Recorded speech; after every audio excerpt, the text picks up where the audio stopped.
is how do types evolve? One way is to ask people from the community of seekers who are not necessarily people who can tell about the great journey. The other is to ask those people who seem to have come to the top or to the end of the journey, who are the greatest historical representatives of the different types.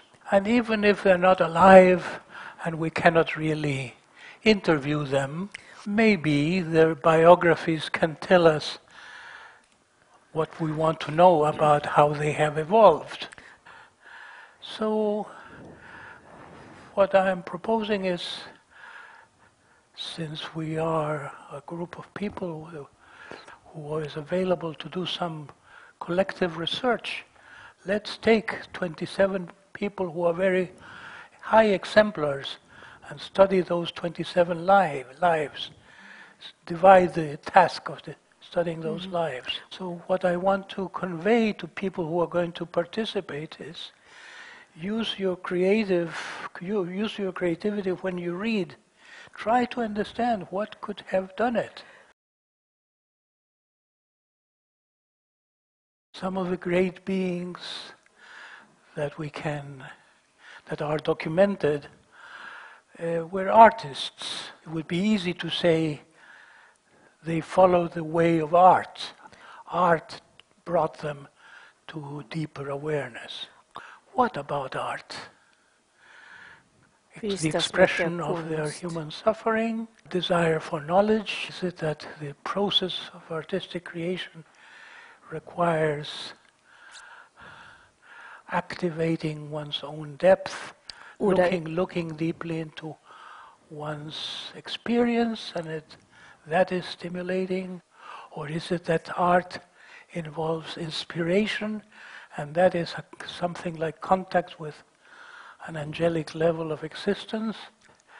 So that's a big question. One question is, what is the difference between a mature being and one who hasn't evolved? And the other is, how did they get there?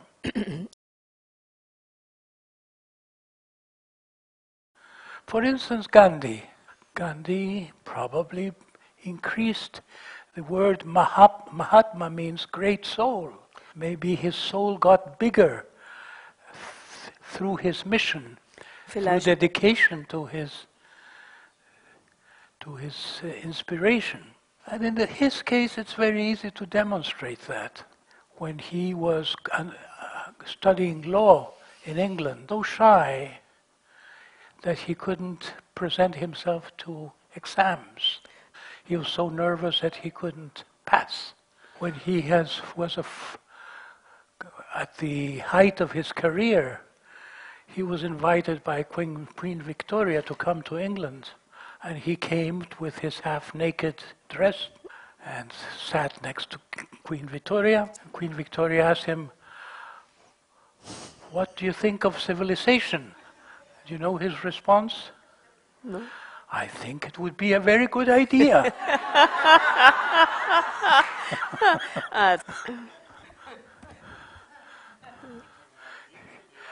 He overcame he was Preservation 6.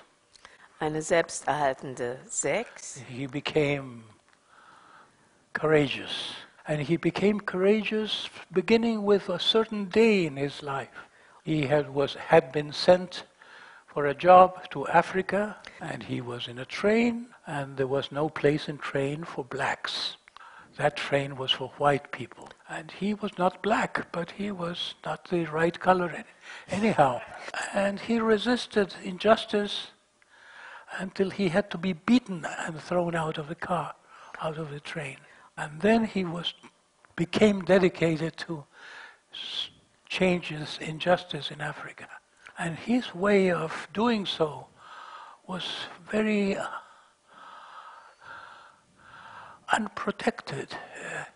He exposed himself to bullets. He stimulated people to do demonstrations, and he went with them, not fearing the bullets. out of a conviction that the truth would win and sacrifice was worth it. I suggest that as you read, you underline what the writer says about the character. If I'm reading a book about Balzac, there is an excellent Stefan Zweig book about Balzac.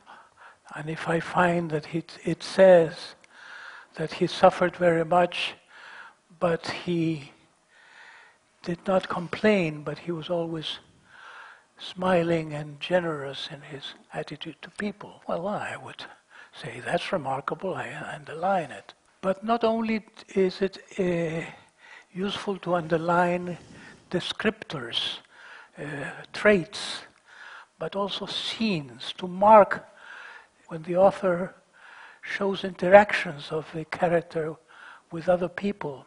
So, 27 types were probably very different types of stories. But use your mind to understand these lives. What did they do to evolve? What developed in them that made them remarkable? I ask you to underline, mark scenes which the theater people may use in that part of the workshop. We will have a team of theater people. It would be too dry, too academic to just share information about 27 different people. It would be a kind of intoxication of words. So we'll combine hearing about these lives and embodying these lives in a dramatic way. My idea of it took form as we did the Balzac. If we have 9 groups, according to the 9 characters, and in each group we will have 3 kinds of person. They are very different subtypes. Well, the more you know them, the more different they become. If you have to act your type and one other subtypes, you will probably find that it's very easy to act oneself. If I'm a social 2, probably I can do a good job of pretending to be Goethe for 5 minutes or 10 minutes. That's what people do in the cinema with casting. They find the right actor for the right character in it. But if I am the rather rigid, social, self-important 2, and I want to be a childlike 2, that's not so easy. It's artistically not so successful, but therapeutically very interesting. It reveals my rigidity, it reveals my conditioning, my need to be in a certain way. If a social 4 wants to be a sexual 4, probably she will have to practice a lot of screaming and use the body differently. Very taboo. But also for a sexual 4, it's taboo to be shameful. It's taboo to be weak.